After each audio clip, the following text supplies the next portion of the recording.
here, what I'm going to have you do, I'm going to give you a few minutes here. I'm going to have you write a program, a single workout for, let's do lower body first.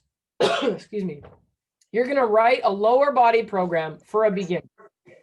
Okay.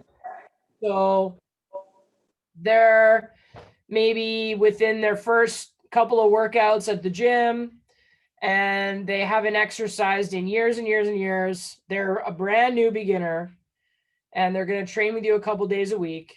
And so you're writing, it's like you're writing their program, like you're writing day 1, day 2, day 3, for example.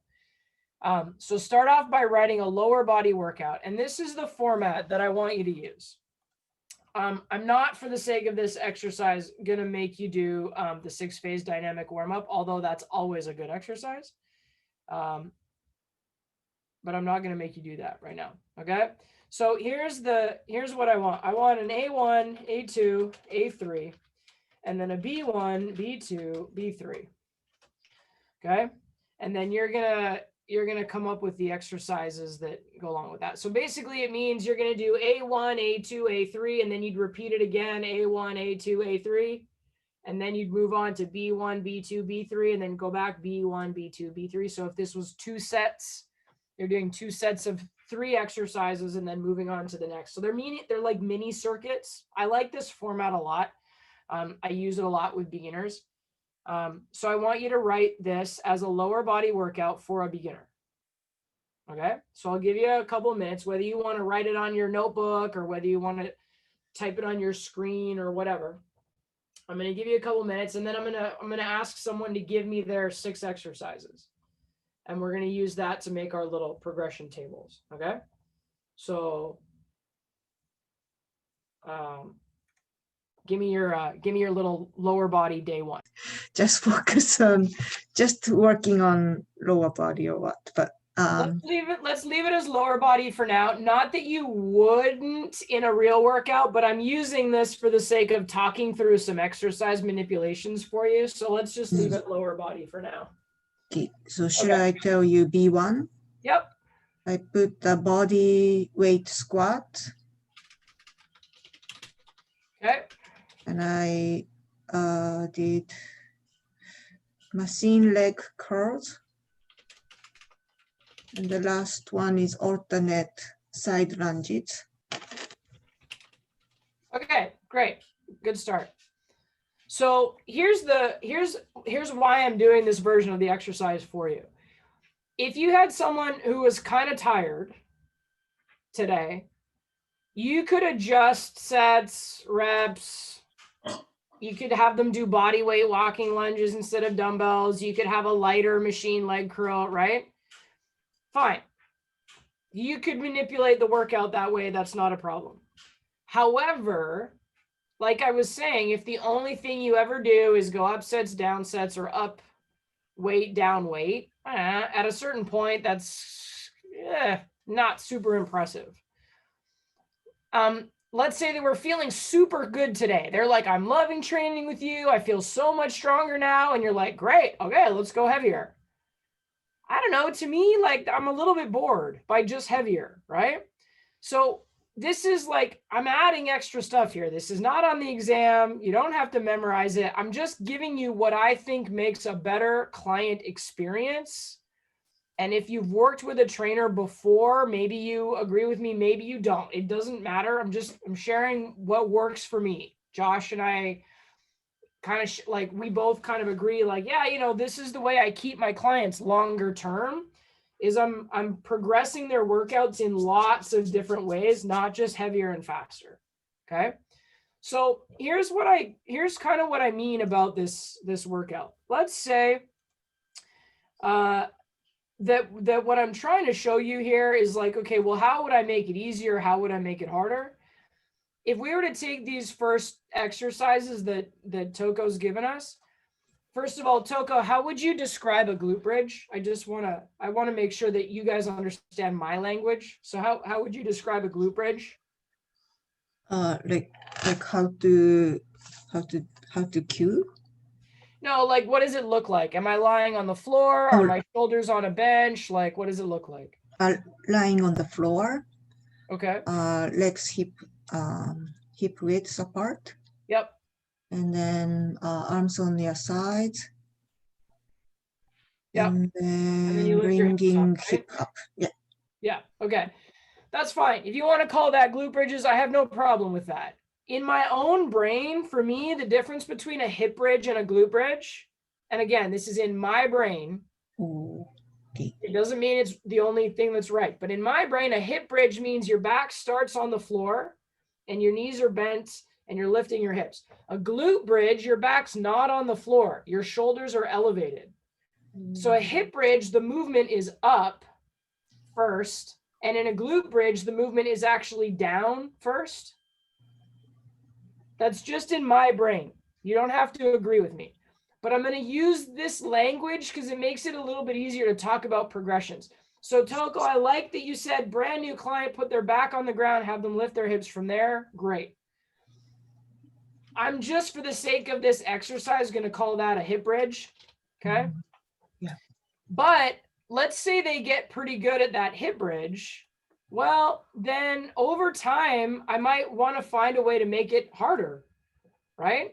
So then I might take them from a hip bridge into a glute bridge.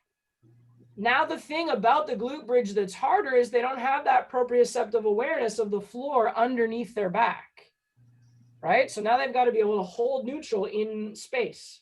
So that makes it harder, even though it's still just their body weight, right? And I could probably even go one more level, because if I wanted to take their hip bridge and I wanted to make it a little bit harder, I could have them do a heels elevated hip bridge. And so in that case, their back's on the ground, but their feet are on a box. So now when they lift their hips, it's a bigger range of motion because they have to lift their hips up higher because their feet are lifted up off the ground. So for me, when I think about manipulating a workout, I might teach them a hip bridge first.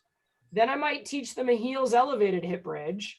Then I might teach them a glute bridge. Then I might put some weight on the glute bridge.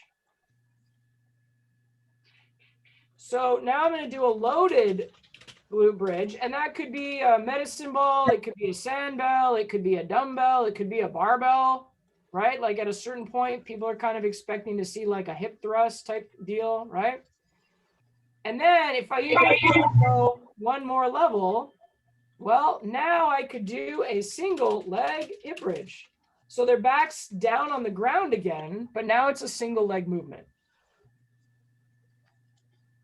Does that make sense to everybody?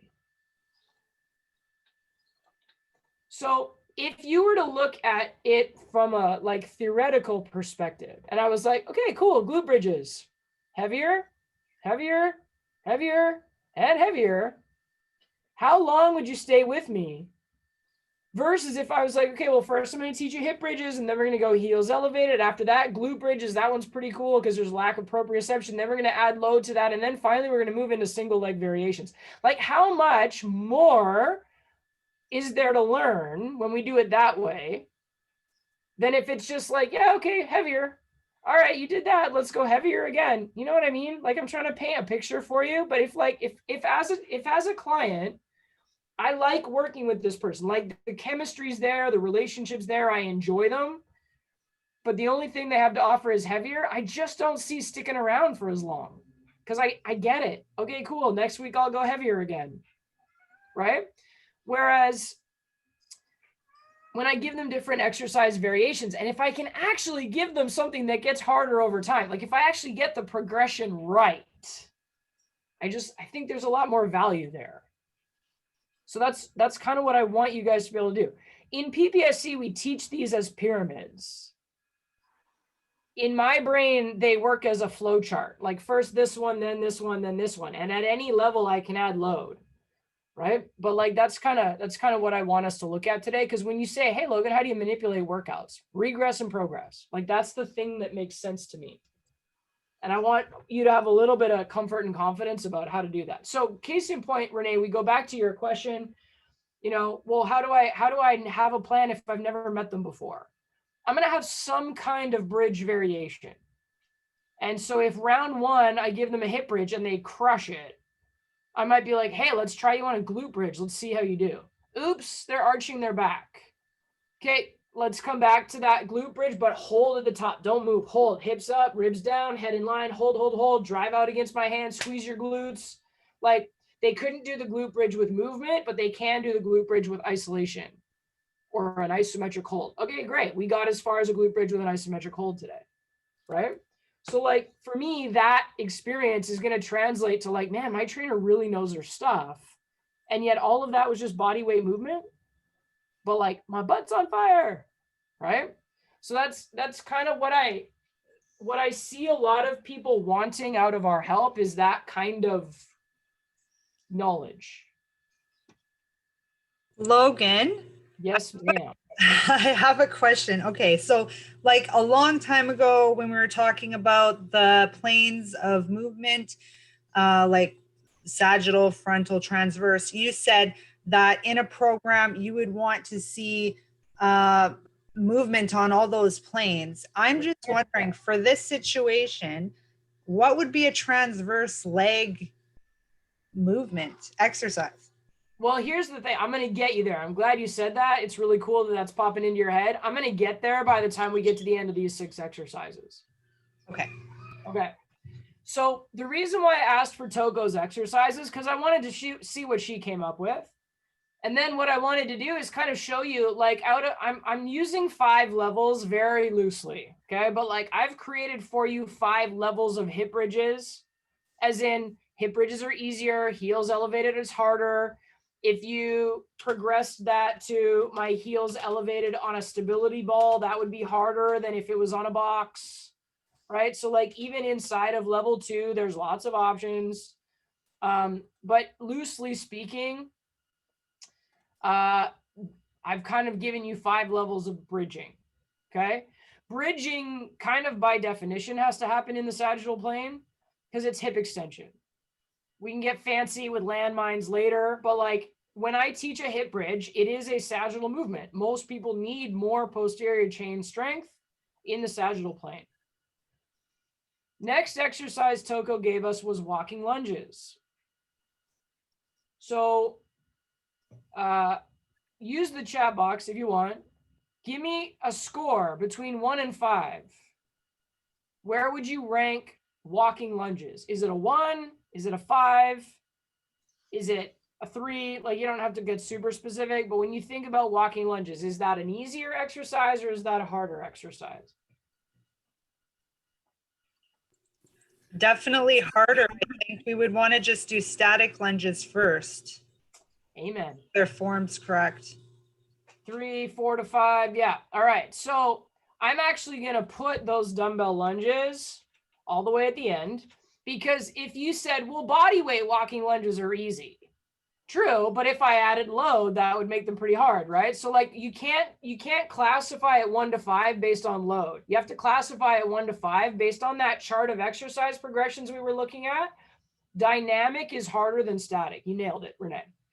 What's a static lunge called? Well, it's actually called a split squat because both feet stay on the ground the whole time and I go down and I come back up, right? So a split squat would actually be a really easy version. A suspension assisted split squat would be even easier because I'm holding on to the TRX. It's giving me something to hold on to. I'm just putting that in brackets because I wouldn't give it a whole separate category, but it would be an even easier version. So like, I really like the TRX for older adults because it always gives them something to hold on to. And they don't have to lie down on the ground. They can train the majority of their body standing on their feet, right? So let's put split squat down at the bottom. We've got dumbbell walking lunges or even barbell walking lunges all the way up at the top. I then like to put in step ups. And the truth of the matter is sometimes I do step ups before I do split squats because, and I'm going to move it now for that reason. But part of the reason why is because step ups can be done with a pretty small range of motion. Like if all I have is like a little aerobic step that's like 6 inches off the ground, that's a pretty easy step up. Now, if I ask for like a step up where I'm starting with a 90-degree knee, well, that gets a lot harder. So now that's a range of motion progression. A low range of motion is easier than a high range of motion, right? But here's something straight out of PPSC, and I would 100% agree with it based on my own experience. If I have someone with knee pain, I am for sure starting with step ups because I can make them really small. And I'm sorry, but if they can't walk upstairs or if they can't step down from their house to like the sidewalk, they have no life. Like we have to teach people how to manage stairs and steps. So like for me, that's like almost rehab, but we're trainers. We don't do that. But that's how easy they are, or could be if we coach them up properly, right? At the same time though, let's think about step ups for just a second. What are some of the things that I want to coach in a step up? Like what are some of the things that could go wrong with a step up? Maybe they don't transfer their weight properly, like they keep the weight on the back foot instead of like actually stepping onto the step fully. Yeah, and you know what we call that, Regan?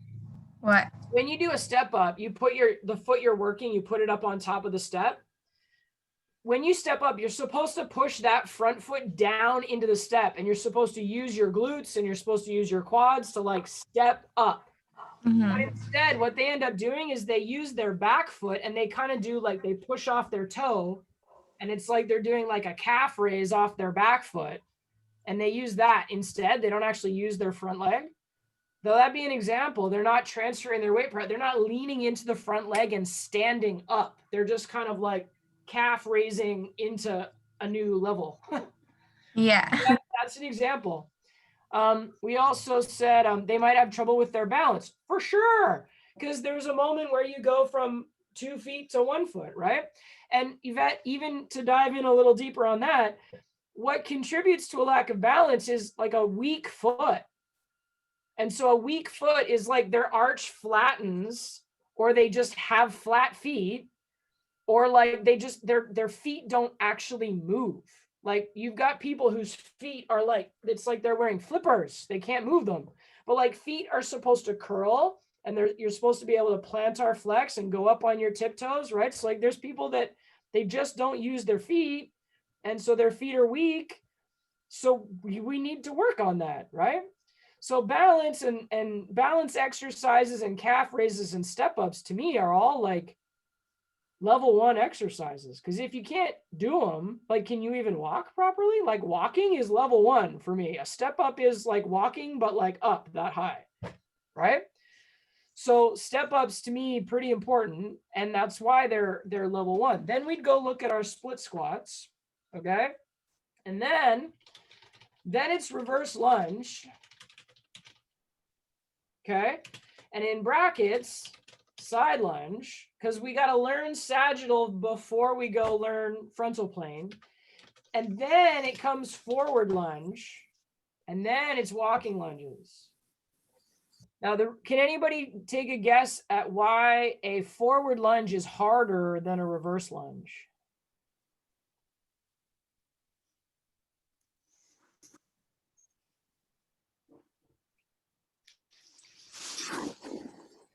Luna's like, I don't care. Give me my food. I'm getting the glares right now. Okay, so think about a reverse lunge. I'm going to stand with most of my weight on my left leg, and I'm going to step my right leg back. My body weight is mostly in my left leg, and then I push off my left leg and I step forward again. So with a reverse lunge, my body weight stays in the same leg most of the time. Like there isn't really a weight transfer. I'm staying grounded in my front leg. Whereas in a forward lunge, the leg that I'm stepping onto has no load, and then all of a sudden it has the load. So a forward lunge has a weight transfer in it. And what we have to do in a forward lunge is we actually have to decelerate, and we have to resist against the anterior shear, which is my body traveling forward even after my foot hits the ground. So it's harder. Whereas in a reverse lunge, I'm just stepping back. So a forward lunge, the terminology for why it's harder is deceleration and resisting anterior shear. what helps me do that is having a stronger posterior chain. Doing a reverse lunge is a great way of training up the strength of my posterior chain. So step ups to split squats to reverse lunges to forward lunges to dumbbell walking lunges is the progression for lunges. Again, at any point you can add load. Now here's the crazy thing. Let's say I take my client through bodyweight step ups, suspension assisted split squats, bodyweight split squats, then maybe even from there, I move them on to a front foot elevated split squat. Oops. That's what FFE means. Okay. Then I move them into a reverse lunge and then a side lunge. And then even technically from there, a back foot elevated split squat, which that's actually what a Bulgarian split squat is. But most people do them wrong because they put their foot way up high on a bench behind them, and that automatically forces them into an anterior pelvic tilt and a low back arch. So most people do their Bulgarian split squats too high. The back bench that you're using should actually be lower if you were thinking about maintaining neutral in your spine, right? How high should it be, Logan? You ready for my super scientific answer? Yes. It depends. I've always done the wrong benches, so I'm not doing it. What does it depend on though, right? What does it depend on? Yeah. Client and the way that they move, right? Yeah, and specifically mobility. So if you have someone with really good hip mobility and their quad, they can touch their butt with their heel, then they can have a higher Bulgarian split squat setup. But if they have poor hip mobility and their quads are really tight, then they got to have a low setup. Okay. Mm-hmm. It's good to know that that's an option. I never even thought of that. I'm thinking like, yeah, people who are sedentary and maybe like older people. I never even thought of doing a Bulgarian split squat like that. Yep. So fun fact, a lot of the way that machines were built is like the lat pull down machine, for example, it's completely arbitrary. Like the people who made machines are not kinesiologists, they're not exercise physiologists. They just made machines. And oftentimes they made them by combining parts that already existed from other machines. But like when you do a lat pull down, a wide lat pull down is like the worst option for your shoulders. A neutral grip pull down would be way better. But like they had these long bars. So they were like, oh, let's use this bar. Like a lot of what we think good exercises are is arbitrary. It's not actually good for the human body. That's not actually the way we move. It's just that's what they made. So I kind of encourage you, whenever you go to do an exercise, I encourage you to think, where did I learn this from? Because if you learned it from like the Arnold Schwarzenegger encyclopedia of getting huge, like let's remember that at a very young age, when he was like a poor, I don't know, European dude, he didn't go to university to learn exercise physiology. He just started lifting shit. So like I had to unlearn stuff. And the problem is that the young people that started lifting a lot of weights, they had no pain, they had no injuries, and they got huge. So then we're like, oh, science, they got bigger. It's replicatable. Yeah, but if we did it in a different way, we wouldn't be injured at age 40. We'd still be able to live. So like, I'm not shitting on anybody, but like we've learned a lot about how to properly train the body based on how the body actually moves. And like, for example, training in all three planes of motion is a great example of that. There's hardly any machines that train you in the transverse plane. And that's because the engineers couldn't figure out how to have load applied consistently across a rotational pattern. And then they figured out cables. And then they're like, oh, here we go, rotation, right? So like, just be willing to have an open mind about like a machine. Maybe the machine is not set up the best for that person. Most machines were made for people between 5'8" and 6 feet. So I always laugh every time Allie tries to use machine. She's 5'1". It doesn't fit her. It's too big. It's not her fault. It's just how the machine was built, right? So look, these are some of the things with the types of exercises that I like to program. They don't matter. If you have a 5'1" person on a landmine, it doesn't matter. You could put a 6-foot person on a landmine. It doesn't matter. Because now we're moving the way the body was designed to move. And that's helpful, especially as we're working with people long-term. We want them to not get stuck by pain and getting bored over time, right? All right, I could soapbox on that all night, but I'm not going to. Next one was step-ups. So I like that you put them in there, Toko. I just put them in order in terms of progression. So I'm just going to take that one out for now because we put it where it belongs. Then you showed me a body weight squat, and I love it. So take a guess, team. What do you think that would be from level 1 to level 5? Where would you put a body weight squat?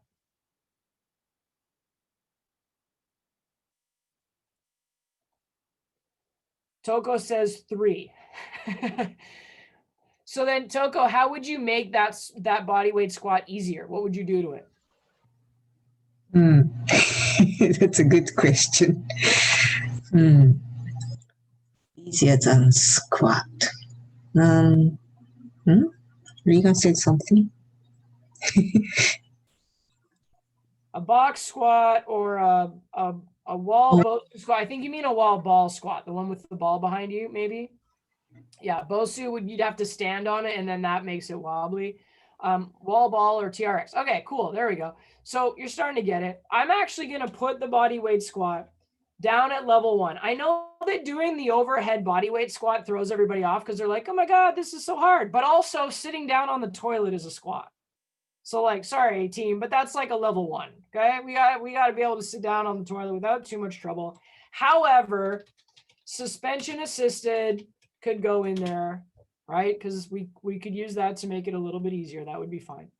And then things like doing a cable front squat, putting plates under your heels, doing the wall ball squat, those are all modifications, and that's also great. But I would sort of throw all of those in under level 1 / kind of sometimes people need a level 0.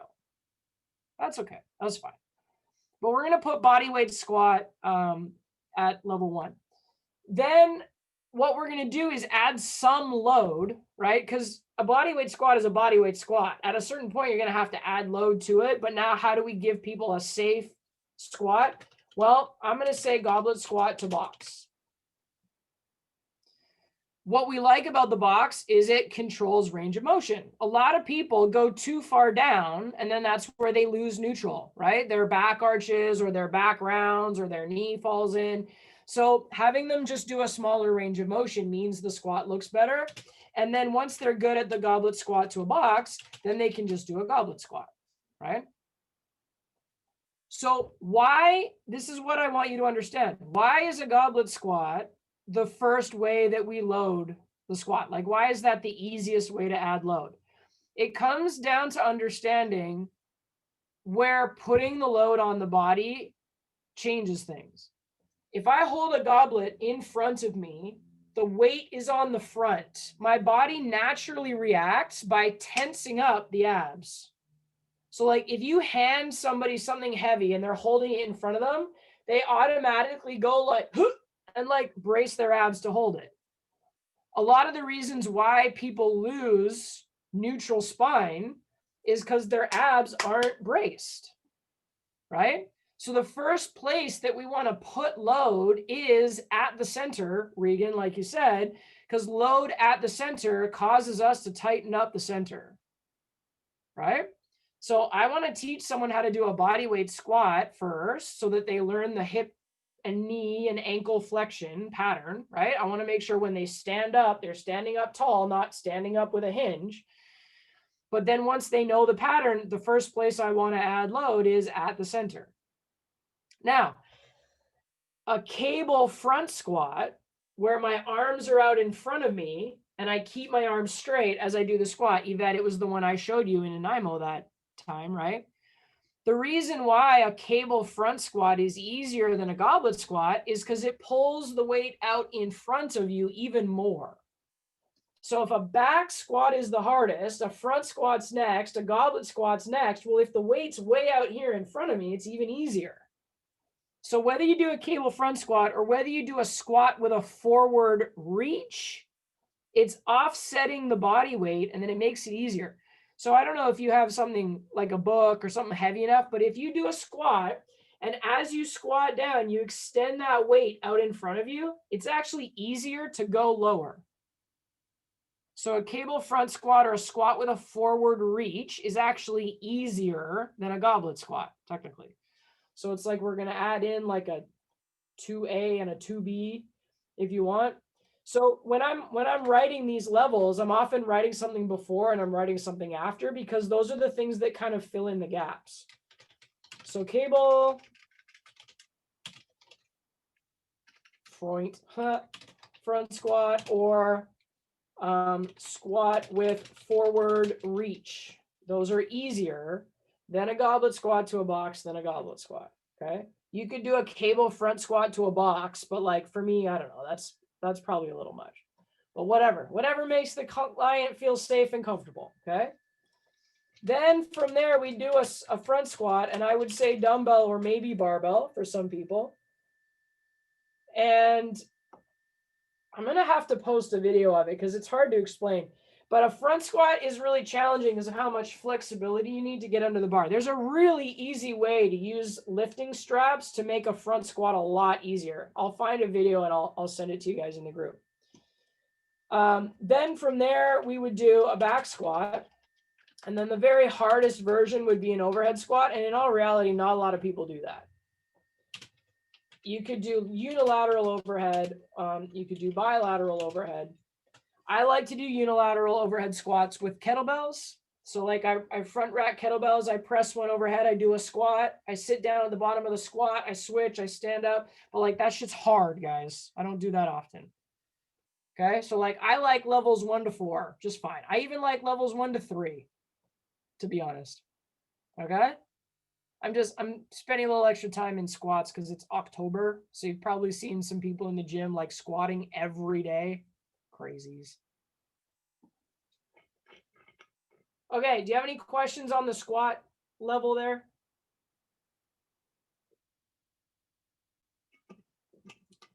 Are you finding this helpful? I don't want to be boring, but like this, I find this stuff really important. Like also that you should know what's harder and what's easier, because otherwise it's just a list of exercises. And what does that mean, right? Okay, cool. So there's our squat level. Now let's go look at the machine leg curl thing. Now, what I would call this is a supplemental exercise. You could also call it isolated. Knowing that a lot of people have an anterior pelvic tilt, knowing that a lot of people have tight hip flexors and weak glutes and hamstrings, I actually really like supplemental hamstring work. I think it's really smart. So I do like it. A machine leg curl is a great way to go. It's actually, I'm gonna throw it down at level 1 because if you did a light enough variation of it, it could be very easy. So that's good. But then I would also put in things like, actually, I'm going to make it level 2 just because I'll show you in a second. Stop eating my papers. Come on. Okay. Because I'm going to put hip bridges and glute bridges at the bottom, mostly because they're a little bit more glute dominant. And a lot of times when you give people hamstring stuff, their hamstrings are just so weak because their pelvis is tilted.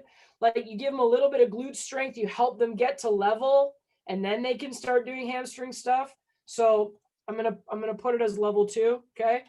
Then we would look at like stability ball or glider curls. So like a little harder.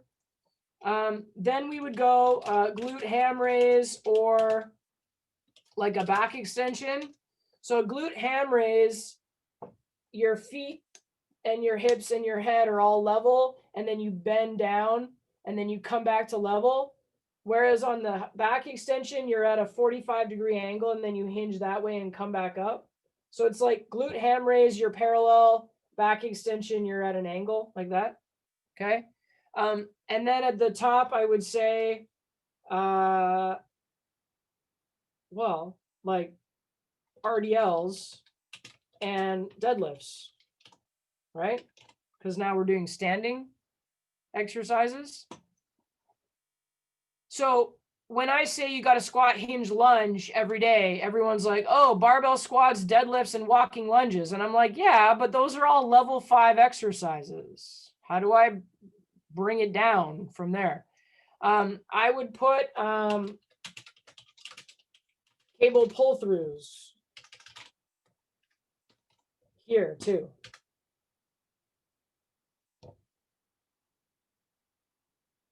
And then kettlebell swings would go up at the top because they have momentum in them. Arguably, you could put them level 4 because they don't have to be as heavy. But like that for me is where I would go with hamstrings. Do you know what Nordic curls are?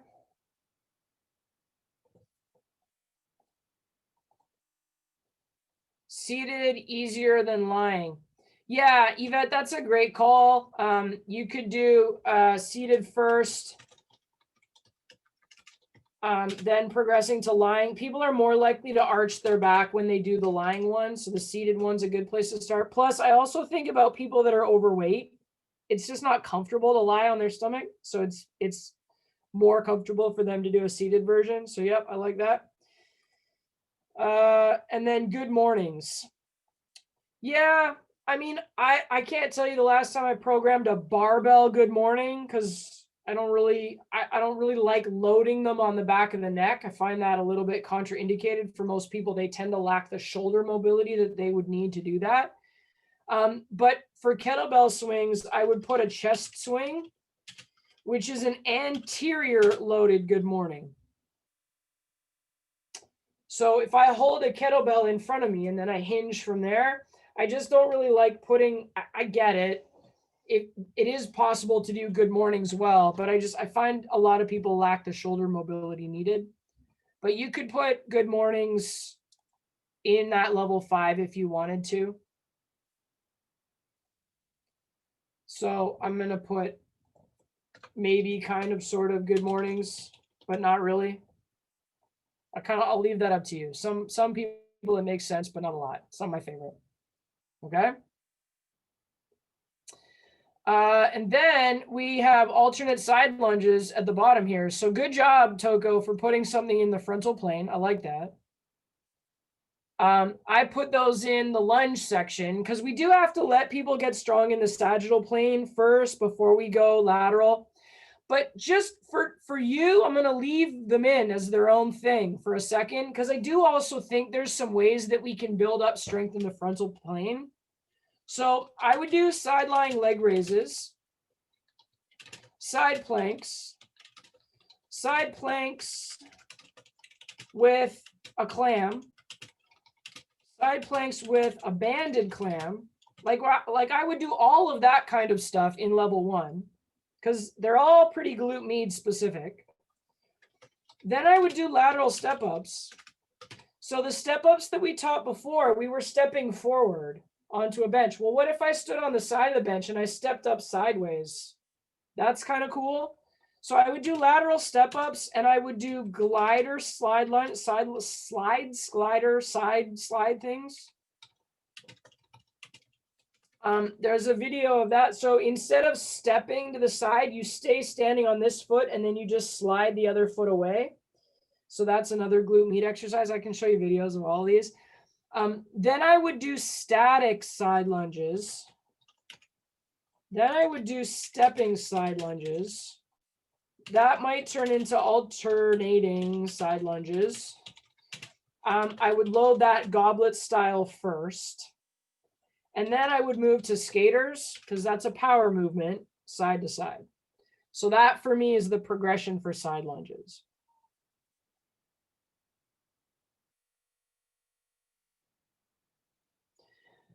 So if we were to think about squats, hinges, and lunges, now we have them all in there. And what I would add is, now I'm coming back to Renee's question about like, okay, transverse it up, right? So single leg hip bridges have an anti-rotation component. So that's where my transverse plane is for that one.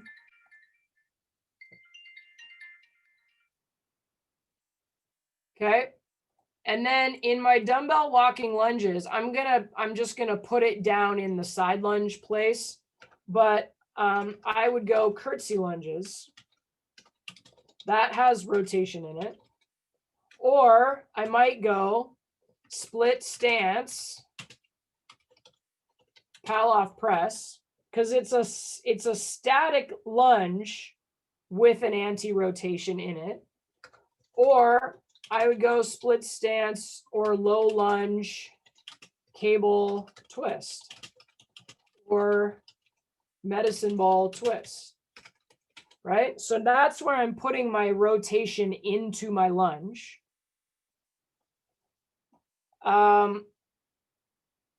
We're adding it as a layer of complexity because it's a lunge plus a twist, right? And then for squats, not particularly heavy, so sometimes I add it in at level 2, but let's go squat with a plate twist. So if I squat down and then I'm rotating, I'm in a squat, and I'm in an isometric squat with a twist. I could also do a one arm front rack kettlebell squat because that's anti-rotation. So if I have one side and I squat down, I have to resist against that side that's heavier. That's technically frontal plane because I'm resisting against lateral flexion. But then I could also progress from there and do a squat to rotating press. So if I have a dumbbell in this hand and I squat down and then I stand up and I rotate, my back foot pivots, I stand up and I rotate and I press. Well, now I've taken complexity again because it's a squat to a rotation. So that tends to be how I would add rotation to bilateral movements. Unilateral movements automatically have an anti-rotation component. Good? So it sounds like you would like rotation adds complexity to the movement. Like it Yeah. sounds like you wouldn't put a beginner on like the transverse plane. Beginners have to learn how to resist against rotation first. So remember when I was with you guys on Saturday and I said, imagine the body like a foosball thing, like there's a stick through their rib cage. And if they rotate too far forward, it's an error. And if they rotate too far back, it's an error. The first thing beginners have to learn how to do is resist against rotating the wrong way. Then from center positions, now they can start to generate rotation. So if we take Palloff presses as an example, which if you don't know what I'm talking about, you didn't watch the videos that I put in the group last week because I gave you a Palloff press one. But if there's a cable over here off to my left and I'm standing facing you guys, when I push straight forward, I have to resist against rotating, right? So Palloff press level 1 is press forward and resist rotation. Level 2 would be press and then twist that way just a little bit and then pull it back in and press and rotate, right? So I'm generating about 45 degrees of rotation. And then the next version would be starting over here and rotating all the way to there and back, because now it's a bigger range of motion in rotation. And I have to go all the way through from one side oblique all the way over the other, right? And all of that was with my feet stuck to the ground. Then I start adding a step or a pivot or a twist, or I go from high to low, or I go from low to high, because that's change in range of motion, change in stability, right? Base of support, both feet stuck to the ground versus one foot pivoting. I'm going change of speed because first I'm going really slow and then eventually I'm throwing a medicine ball at the wall and that would be really fast. So rotation is glue. Like The 6 movements, squat, hinge, lunge, push, pull, carry. There's no 7th movement rotation. And here's the reason why. Squat, hinge, lunge, push, pull, carry. You can make them stronger over time. Like you can keep getting stronger over time. Have you ever seen someone like post, guys, I just did a medicine ball throw PR today? Like the medicine balls only go up to 20 pounds. You don't see someone like throwing a 50-pound dumbbell down the turf. I hope you don't. So like rotation is the glue. It holds us together and it allows us to link one plane of motion to another, but it's not endlessly getting stronger over time. That's not what rotation is. So that for me is the difference. That's why it kind of fills in some of the gaps. Good.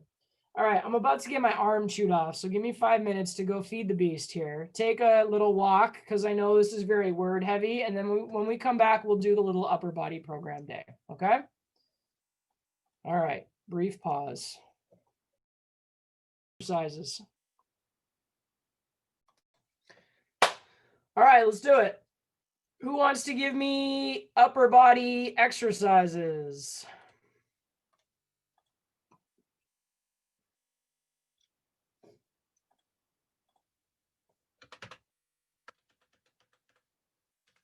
There's really no way to be wrong. They're going to fit in on that little chart somewhere, right? So I can do it, Logan. okay. For the first one, I put a seated cable, hyperextensions.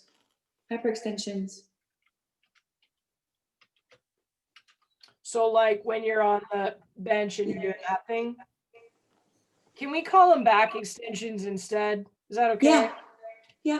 The problem is when you say hyperextension, you're watching people curve their spine at the top, and it's actually just supposed to be a hinge. You're just supposed to use your butt.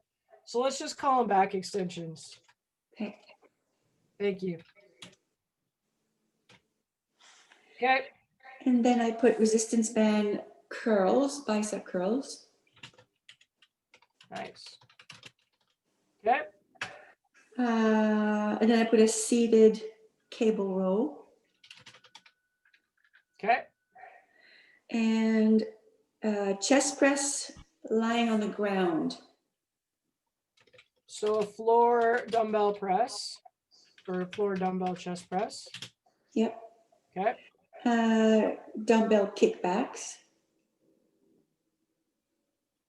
On a bench or just standing and bilaterally doing kickbacks?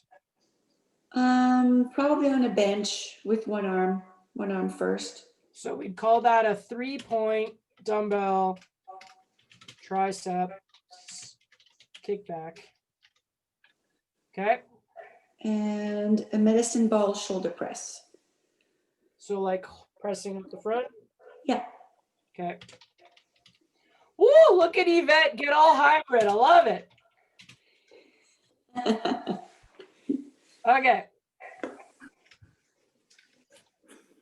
Triceps press. All right, cool.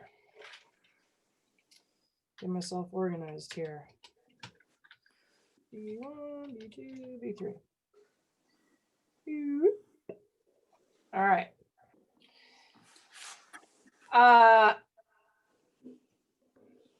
So my initial thoughts.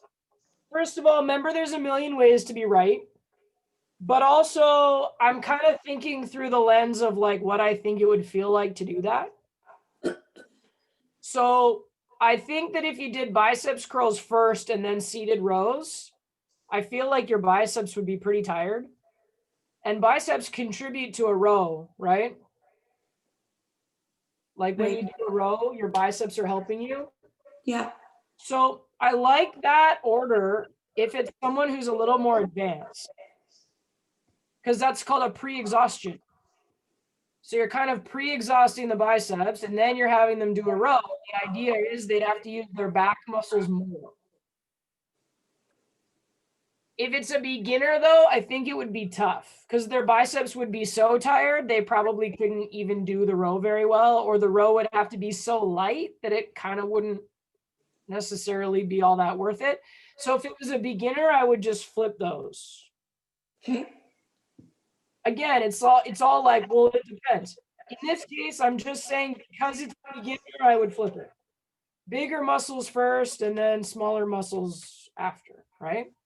Yeah. And just in case any of you are like, but it's a circuit, so then the bicep band and then you're gonna do the set again. Yeah, I get it. But there's a rest at the end of a circuit. So, it is what it is. That's just kind of my initial, like one of the rules when we're doing circuits is bigger muscles first, smaller muscles at the end. The funny thing is you did the chest press and then you did the tricep kickback. And that's the way I would do it, right? Because that's agonist synergist. Yeah. So you did it the opposite way up top and then you did it the right way underneath. So I would leave the way it is underneath. And now the only other thing I'm thinking is the B set is all like push, push, push. So I think I've mentioned this at some point, but again, when there's two classes, I never really know what I've said to who. When we think about shoulders for a lot of people is a pain point. In fact, among active members, like among active people, like people that exercise and play sports and stuff, shoulder pain is the number one complaint. Among the sedentary population, low back pain is the number one. But amongst people at the gym, they complain about their shoulders hurting the most. So the key to pain-free shoulders, number one is good posture, right? So if I'm like hunched over all the time, yeah, my shoulders are gonna hurt. So number one, good posture. But then number two, in programming, we wanna pull 3 times as much as we push. Both vertical and horizontal, and we want to pull horizontally 2 to every time vertical 1. So if I'm going to do push-ups, I want to do seated rows, face pulls, and lat pull downs to go with it, 3 to 1.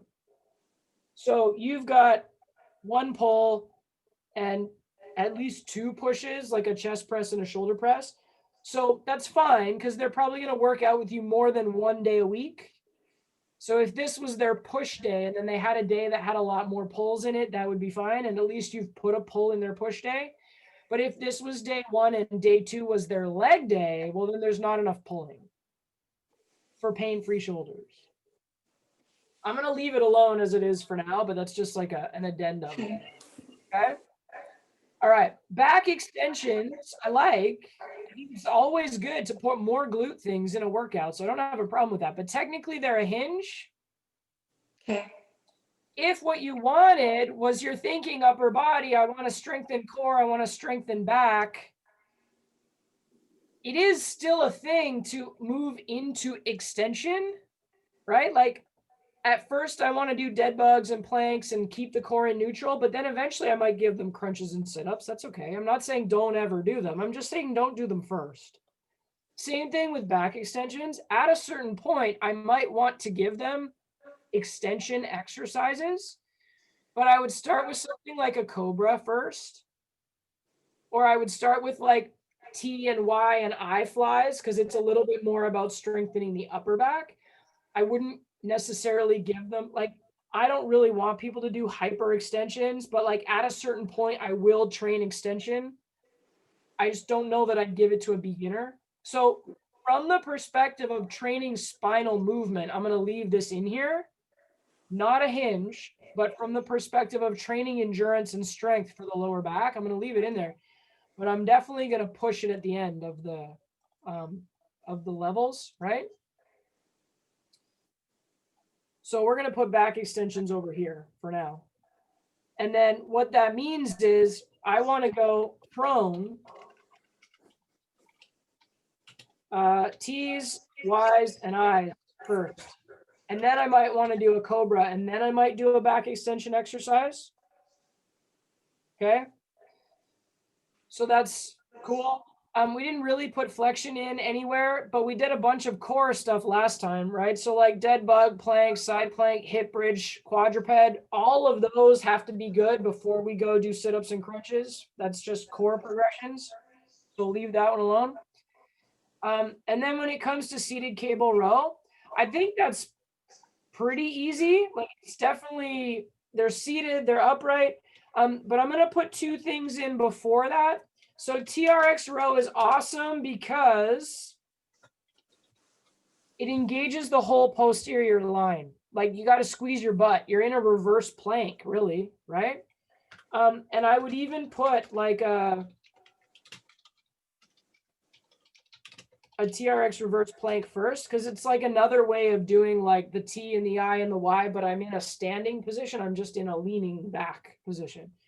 So I'm going to put the reverse plank, the TRX row, and I'm going to put chest supported rows in on level 1. What that means is, like a lot of the circuit machines for chest, there's actually a pad in front of you. Like you sit, it's like sitting on a chair backwards. So the back of the chair is actually on your front and then you pull back this way. That's a chest supported row. It stops you from arching your back because you can't push your ribs out the front. So it helps you brace your core a little bit better. Or you could do it on an incline bench and you could pull dumbbells, either or. So it doesn't have to be a machine, but it could be. That's why it's level 1. Then we might go like a seated cable row, or we might do a 3-point row.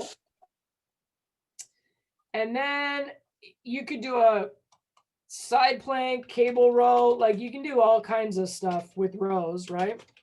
You can do face pulls, lots of options. And then over here is where we'd have like the barbell bent over row, because it's pretty tough. You got to hold your body in that plank against however heavy the barbell is. So that's like the hardest variation of a row. And then bicep curls are kind of supplemental exercises, just like those hamstring curls were.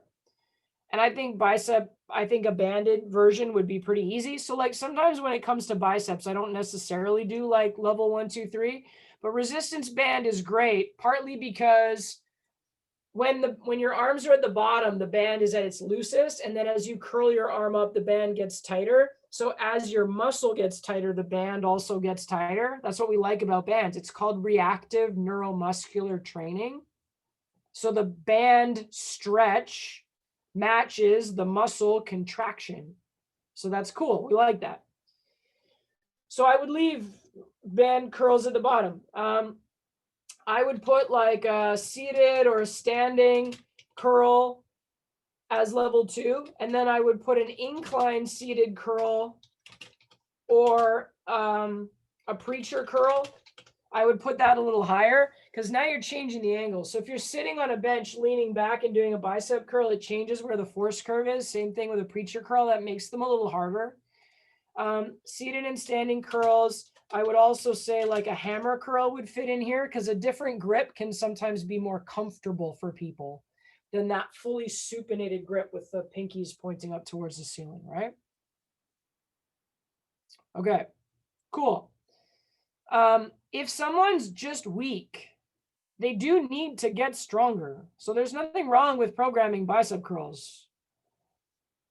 It helps them get stronger, but also like maybe that's just what they want to do. Maybe they just want to finish their workout with a bit of an arm pump. Great, give them some curls, no big deal, right? So I'm not so progressive that I don't ever do bicep curls. Just to be clear, I know it doesn't look like I do a lot of bicep curls, but every once in a while I throw them in there. Okay. Then we have the floor dumbbell chest press. I do like that. I'm going to put it in level 2, but it's like a low level 2. So then where that would progress is a flat bench dumbbell press. And then that might progress to an incline bench dumbbell press. So that's cool. What I'm going to put lower down than dumbbells is an incline push-up. Whoa. Come on, Logan. Okay, because I could bring them up as high as I need to help with their strength deficit. I would also put like a machine chest press in here. I might put a cable chest press in here. That would move towards the push-up. And I leave a push-up in level 1 because it's functional. I recognize that it's hard to do, but I still kind of leave it down there in level 1 because we do have fixed ground contact. Whereas with a dumbbell, the dumbbell moves wherever I move it. So a push-up at least maintains some stability, even though they're hard to do for a lot of people. And then we would go and look at our barbell variations. And I would put before that single arm dumbbell variations. So either unilateral, alternating, or reciprocal. I actually like those a lot. I think people should do more of them because you're training the stabilizers more, right? But let's call that our horizontal push. And we've done our rows, which is our horizontal pull. Okay. Kickbacks, again, like bicep curls, is supplemental. So 3-point dumbbell kickback. The only reason I'm going to move it to level 2, Yvette, is because I find a lot of people show up with their posture rounded forward already, right? And when you put them like in a prone position, if you put them in a kickback, when they send their arm back, they're really likely to dump their shoulder forward. They have to have pretty good scapular retraction to avoid doing that. So the first thing that I would normally give them is like a supine triceps extension, AKA skull crusher, or a narrow press.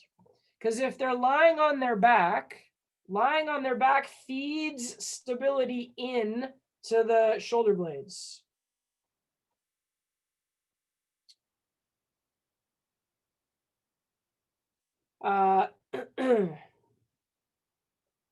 So I would do a supine variation first for that reason, okay?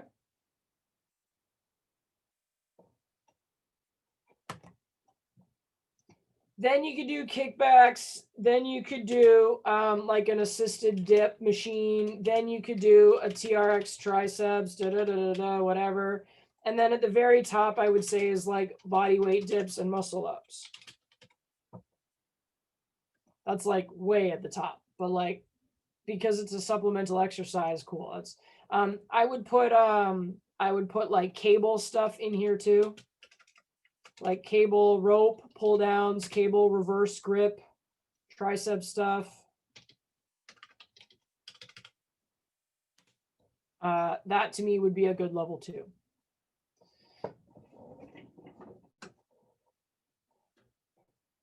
There we go.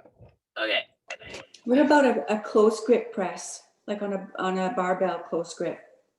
Yeah, that's what I mean when I say narrow press. Would Because that again, be- there's supine, right? So they're lying on their back, they're stabilizing their shoulders, they're doing a narrow press. Okay, so that would be a beginner or like a I mean, beginner within one? reason. Like I wouldn't Yeah. give them a super heavy weight, but yeah, they're No. lying on their back. So that makes it an easier version of the exercise. Okay, awesome. Okay, and then we have our vertical press stuff. Medicine ball shoulder press, I'm going to put that at level 2. And the only reason why is because when you use a free weight, you have to basically press straight overhead. So this is one of my favorite hacks for shoulder pain. A landmine press. You know what a landmine is? So when you've got like a pivot point down on the floor and you stick a barbell in it. So what I like about the landmine press is I can press at an angle like this. I don't have to press straight overhead. And for a lot of people, going straight out overhead is where they have pain. They don't have the mobility to get there, right? So landmine press and shoulder press machine typically allow us to press at less than perfectly vertical. So that's why they're level 1s. This medicine ball, dumbbell, whatever, I would prioritize unilateral because it allows for the rotational bias of the thoracic spine.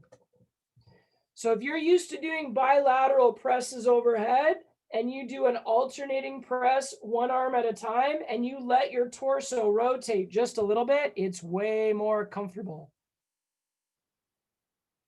Also, rotation is glue. So here's a good place to put it in. But unilateral stuff I think is very helpful. And then also in this same place, here's where you do your split kneeling, full kneeling stuff. You don't have to do everything seated or standing, right? I also like doing side plank, side presses, because it mimics a vertical press. They're pushing up to the ceiling, but my bicep does not have to get up to beside my ear. I get to do it sideways. So side plank presses straight up to the ceiling are great because they're like, yay, I'm pressing to the ceiling. And I'm like, haha, you're doing a side press. I have all these sneaky ways of making them feel like they're doing the thing they want to do, but in a safer way. That's great. So those are all your level 2s. And then you're basically going into your strict overhead, dumbbell, barbell. And then this is also where you'd see like your thruster, your clean and press, your clean and jerk, blah, blah, blah, right? That's where that stuff would show up. Okay? We have to do a B4 because we got to do our vertical pulls. Because we have our horizontal pulls, we got to do our vertical pulls, right? So biceps and triceps are supplemental. Great choice, no problem. I really like scapular work, like prone, TYI, and that stuff. So that's fine for me. You could also put in like your, you know what? Even here, sort of before all of this stuff, I'm even going to put in like a band press and a kettlebell bottoms up press, because those are great ways of incorporating more stability. So then like these are stability exercises. This is where we might start to do scapular mobility stuff, like call these like shoulder accessories, if you will. Sorry, I got some chats going on here. Let's see what we got. Oh yeah, okay, cool. I'm getting to that. So that the A1 line, I'm kind of using that as like remedials for shoulders, like improving stability, improving mobility. The shoulder needs both, right? We typically need better scapular stability. So then this is like your shoulder taps, right? All that kind of stuff. And then scapular mobility, we might need like the band over and backs. We do want to protract and retract through movement. So that stuff goes in there, right? Okay, B4 with our vertical pulls. You guys gave me a couple here. Let me pull them up again. Pull downs, pull ups, pull up machine. Yeah, you got it. So the thing to think about with vertical pulling is we sort of already understand that pressing overhead is harder for people. We kind of already get that because they're like, okay, well, they lack mobility and they have pain when they get overhead. Okay, but vertical pulling also loads the shoulder in the same overhead position. It's just the load is hanging instead of like sitting on the top. I don't know why so many people are calling me today. Okay. So when I do a shoulder press, I'm loading the shoulder in this overhead position and the weight is pushing down on my shoulder. But when I do a pull up and I lower down again, my shoulder's still loaded in the overhead position, but now my body weight is pulling me down. But the shoulder joint itself is still under load in the overhead position where it's weakest, right? So on these vertical pulls, we have to be aware that that's still a weak position for the shoulder to be in. So we've got to be kind of just as careful with our vertical pulls, because if we do really, really straight up overhead stuff, we're going to be putting ourselves in that weaker position again, okay? So level 1s are actually high angle rows, which we would typically do with a cable or a band. So if I'm doing a cable and I have the cable up there and I pull down this way, my arms are at an angle again, same as when I'm doing the landmine press at an angle. So high angle rows are kind of like halfway between a horizontal and a vertical, and they help put us in a position that's safer, right? We would also see, I'm sorry, guys. This is like, by the time I get called 3 times, I kind of feel like it's an emergency.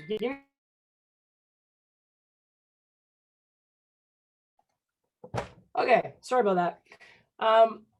Okay, so on this vertical pull, high angle rows and straight arm pull downs. I call them push downs, pull downs, but like it's when you're using the lat machine and you keep your arms straight and you just pull your arms down towards your thighs. That's a pull movement, but again, it's at an angle, right? It's really good for strengthening your core actually, because you have to brace your core in order to pull down. Then when we actually start getting into vertical movements, I want neutral grip. So what I mean is like pull up or assisted or banded pull up. But turning my hands in is safer. It opens up my shoulders versus being in a wide grip. So neutral grip is better for my shoulders. And I also want to do dumbbell pullovers because it puts me into stretch overhead. I'm just doing it from a supine position instead of hanging. So dumbbell pullovers are awesome. It's actually loaded stretching. You just got to be careful to stay within the range of motion that you have available. But over time, you might be able to access more range. Okay. Then we're going to go into like our pull up, right? Because that's the pronated grip. And an upright row is also a vertical pull. We don't really like doing them until they have good shoulder function because there's a lot of trap in them, but technically they would show up on a vertical pull as sort of like a level 3. So that's what I think we need for upper body. So I'll send you this one too, just like the core one. But like pulling it all together, what do I do with it?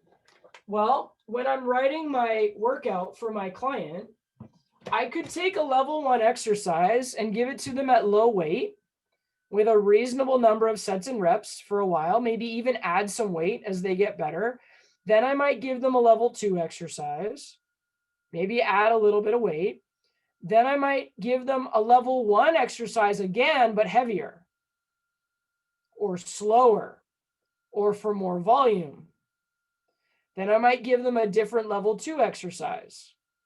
And then I might give them another level 2 exercise. Then maybe I might try a level 3 exercise, see how they do. But just because they can access level 3 exercises, it doesn't mean we don't ever do level 1 or level 2 ever again. When I get stronger, when I unlock access to more movement, if I do those level 1 exercises appropriate to my level of strength, they can be brutally hard. Like I do split squats all the time, but I do them heavy. That shit's hard. I don't really ever do overhead squats, but if I do it super light with like 1 kettlebell. Maybe I do a little like movement flow kind of thing, right? So like, yeah, technically I've unlocked overhead squats, but I do level 1 split squats way more often, but I do them heavier and I do them for volume. So like, it's not like the only thing I can do is go up the pyramid or up the flow chart, if you will. I can go back down again, but now I'm stronger. Or I can go back down again and superset it with an exercise that's agonist. Or I can add more volume by doing more level 1 exercises in the same workout. And I'm loading up on volume. So when we talk about manipulating workouts, well, hot damn, it makes a lot more sense for me to think about it that way than just reps and sets or load or tempo, right? The acute variables are great. We still want to pay attention to them. But to wrap up this whole thing, what I said I would do is define technical failure for you. So there's this idea that you should lift to failure, right? Like you should lift until you can't do another rep, because that's where you're going to see adaptation. Yes, but most people kind of chase reps or they chase weight. And so it's like, if I say to you, okay, 3 by 12, you will find a way to do 12. So imagine I'm saying, okay, end of the workout, we're going to finish with an arm pump, bicep curls, 3 by 12. Here we go. First set, not too horrible. You're tired by the end. You're like, whoo, thank goodness for that break. Second set, you're like 9. Oh my God, this is really hard. 10, holy shit. All right. Oh, I can barely do it. 11, I'm just going to arch my back a little bit, help myself out. 12, arch my back bigger. Whew, I made it to 12. What do you think that third set's going to look like? We're going to start arching our back on like rep 4.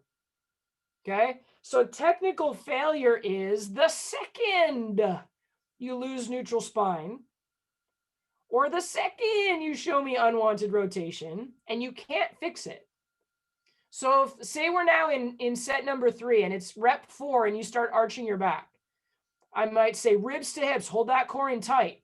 And then you fix it and you get number 5 out without arching your back. And then number 6, there's a little arch again. And I'm like, hold that tight, hold that tight. But you can't really. I might say, okay, I'm going to help you get up on number 7. Don't arch your back, ribs to hips. I'm going to help you lift up number 7. You lower it by yourself, slow. Good. I'm going to help you on number 8. Lower it, resist. And then they're like trying so hard to resist and they can't even resist. And then you're like, okay, done. Good job. That's it. They did 6 good ones on their own with some coaching. You helped them do the negative rep for 2 more. That's done. That's technical failure. Don't do the last 4 by arching your back. Don't do it. Because all that does is teach you that if I arch my back, I get to 12. 12 doesn't matter. Don't arch your back ever in a bicep curl. There are times you arch your back, but not now. Right?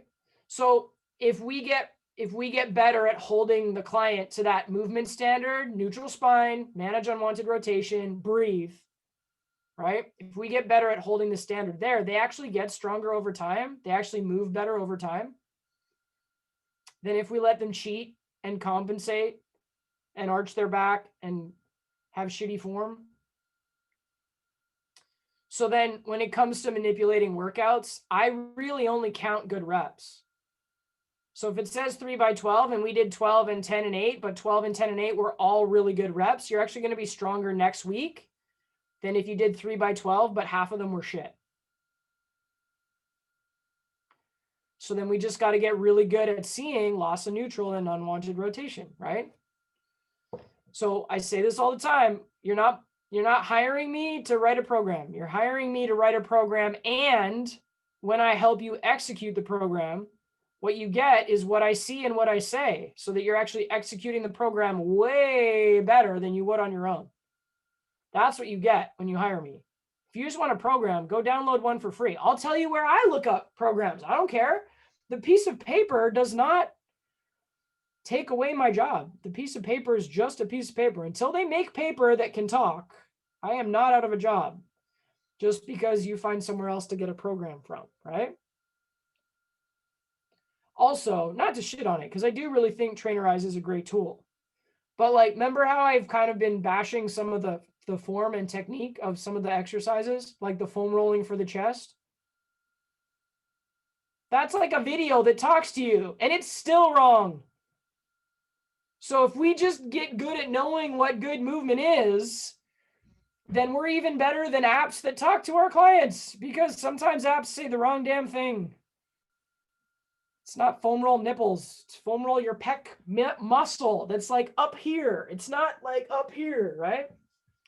So I still think technology has a long way to go before it outdoes us as critically thinking, psychologically involved coaches. I know, Yvette, that was a lot. It was a lot of talking. You did well. Okay. I've been studying since like 9 o'clock this morning. Yeah, lady. Good job. Good. I'm tired. Yeah, it's good though. All right, we're gonna wrap it up. There's a couple of notes on movement recovery. There's a couple of questions that'll come up on movement recovery. It's simple stuff. We've already showed you foam rolling and stretching. There's a little bit about contrast, hot, cold, lymphatic massage, whatever. Read the notes. I'm not going to make you sit here while I read them to you. I really can't add anything to it. It is what it is. All I would say is, as a coach, you have to incorporate some kind of movement recovery for your clients. So even if it's the last 5 minutes of the workout and you have them doing some parasympathetic breathing and a couple of stretches, great. But you can't go like, okay, 25 burpees, 23, 24, 25. Okay, see you on Friday. You can't do that. You got to at least start to turn the dial on that parasympathetic stuff. But there's lots of options. Ultimately, we got to figure out what makes sense. The Nanaimo team, you guys are lucky. You can be like, hey, go hydro massage. It's warm. It's a little massage. Feels good. It makes them sit there for 10 minutes. They love it. Great. It's doing your job for you. Like, it can be simple things, but ultimately it's going to center around nutrition, lifestyle, stress management, and just like taking care of the body. So a little bit of foam rolling, a little bit of stretching, send them to a yoga class on Saturday. You know what I mean? It doesn't have to be fancy and complex. It just has to be consistent. And it has to be something they're willing to do. So if they're willing to go for a walk after dinner, great. If they're willing to foam roll when they watch TV, great. If they're willing to book a massage once a month, great. It's just got to be, what are you willing to do? And there's tons of options. We were joking around in day class yesterday because the guys thought it would be funny to be like aromatherapy. And I'm like, hey, don't laugh. That might be the gateway to like a meditation practice that's awesome. So honestly, whatever they're willing to do, let's just make sure that it's actually recovery based and not them just working harder. Oh yeah, I'm going to cool down by doing treadmill sprints. Okay, that's not parasympathetic. That doesn't count, right? So I'll leave that little section for you guys. If you have any questions, let me know. And then what I would say at this point is, I've mentioned it a couple of times. If you haven't done it yet, I would for sure like write a 2-time-a-week weight loss program, or a 3-time-a-week, day 1, day 2, day 3 gain muscle, right? Like you got to use the tool to be feeling comfortable with it before you apply it to clients. So get in it. Saturday is going to be special populations, which is a good one. So for everybody here, you'll see Josh. So that's good. He's the corrective exercise specialist lead instructor. So couldn't think of a better guy to take you through special populations. And from the perspective of Trainerize, this is kind of where if you find some exercises that you want to modify for your clients, this is probably where you'd film a video and upload it yourself, because there's not a ton on Trainerize that I would consider is properly modified. But once you know what you need to do, there's a couple things, like you have to be careful of range of motion. You have to avoid flexion for older adults, pregnant women. You have to be careful of the stretch factor. Like once you know those little things, you can go take any exercise in Trainerize and just be like, hey, if you're pregnant, do it this way. So if you end up working with clients in those populations, great, you can give them that resource. I also don't necessarily expect any of you to work with a special populations person right away. That's just asking a lot for you. I hope you get to work with a few normals first. Normals. Okay? So Josh is on Saturday. Josh will also be doing Zoom on Tuesday because I'm on the plane flying back on Tuesday. But he's got the logins and he's ready to go. And he'll be starting, actually, I think nutrition is going to be next week. So we're getting closer to the end. Very exciting. In the meantime, Friday I'm working, Monday I'm working. I'm just not in Vancouver, but emails or WhatsApp messages or whatever, I will, for the most part, be able to respond Friday and Monday. Okay? Cool.